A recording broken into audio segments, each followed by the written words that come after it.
सिक्के के दो नहीं, तीन पहलू होते हैं। कभी कभी सिक्का साला खड़ा भी रहता है। ये तीसरा वाला पहलू हम चाहते हैं कि इसकी क्या फिलॉसफी है वो थोड़ा समझाइए। ये मैंने इस संदर्भ में कहा था, क्या बोलते हैं विवेक जी, कि जब शूर्पणखा रावण के पास भागती हुई गई तो उसने अपना टेप बजाया और उसने बोला कि मेरे साथ ऐसा हो गया, मेरे साथ वैसा हो गया, मेरी नाक काट दी। तो रावण क्या किया? रिएक्ट किया, रिस्पॉन्ड नहीं किया।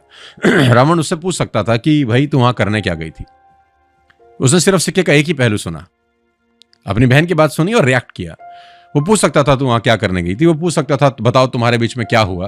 वो ये भी कह सकता था कि लेट मी मीट राम और मैं उसकी साइड ऑफ स्टोरी भी जान लूं, उसके बाद मैं डिसाइड करूंगा कि मुझे क्या स्टेप लेना है। देखो, दो लोग अपनी अपनी साइड से सही लगते हैं, लेकिन इसका मतलब ये नहीं कि दोनों सच बोल रहे हैं। तो सिक्के का एक नहीं दो पहलू होते हैं, और मैं कभी कभी बोलता हूं सिक्के के दो नहीं तीन पहलू होते हैं। कभी कभी सिक्का खड़ा भी रहता है, कभी कभी जो दो पक्ष बात कर रहे हैं दोनों ही गलत हैं, सच कुछ और भी होगा। ऐसा भी होगा कि जो दो लोग हैं और दोनों बात कर रहे हैं दोनों ही गलत बात बोल रहे हैं, सच एक्चुअली में कुछ और है। तो सिक्के का मैंने इसलिए बोला कि सिक्के के कभी कभी तीन पहलू होते हैं। अगर आप टॉस करें तो कभी कभी सिक्का खड़ा भी हो जाता है। तो कभी भी एक व्यक्ति की बात सुनकर कभी कुछ डिसाइड ना करें।